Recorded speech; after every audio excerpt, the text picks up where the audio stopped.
Imagine striking it rich with a $570 million Powerball jackpot, only to have Uncle Sam swoop in and seize over half your fortune before you can even celebrate.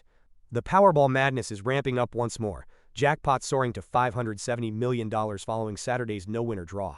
Draw numbers 6, 7, 12, 47, 53, and Powerball 21. With no jackpot claimed, it rolls into Monday's excitement. Hit the big one?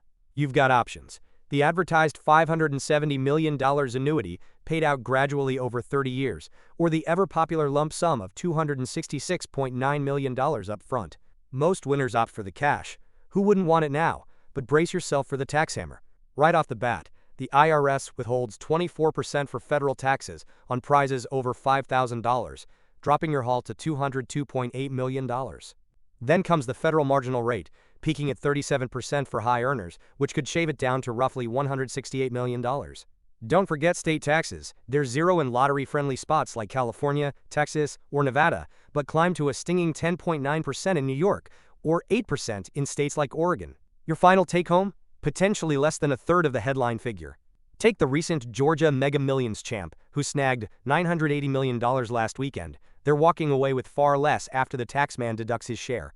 This isn't an outlier. It's baked into America's lottery playbook, where splashy jackpots grab eyes, but the tax fine print delivers the real gut punch. But hold on, what if this game of chance is actually a rigged system, siphoning wealth from the pockets of the desperate straight into government coffers? Dive beneath the surface, and the story shifts.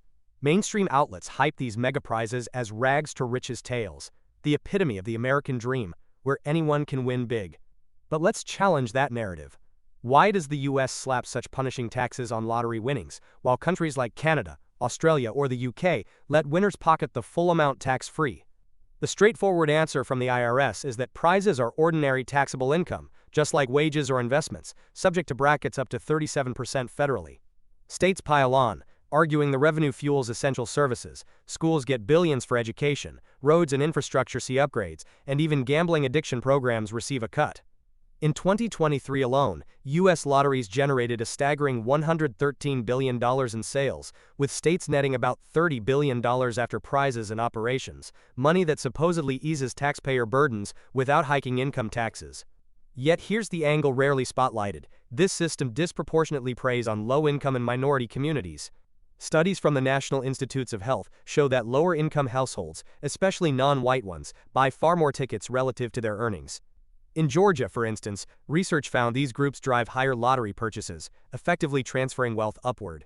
Nationwide, adults average $400 yearly on tickets, but for the poorest, it's a bigger bite, often 1 to 2% of their income, chasing odds slimmer than 1 in 292 million.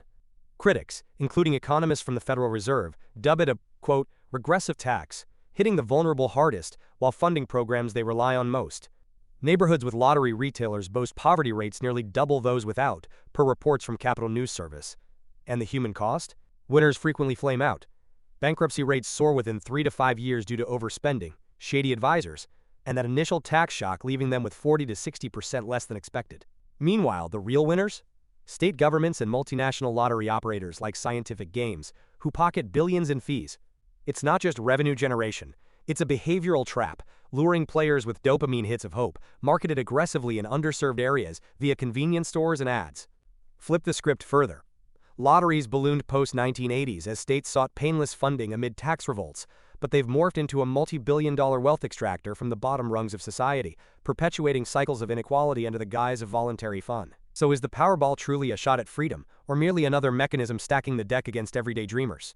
As you eye that next ticket, reflect. In this high-stakes game, who's really hitting the jackpot?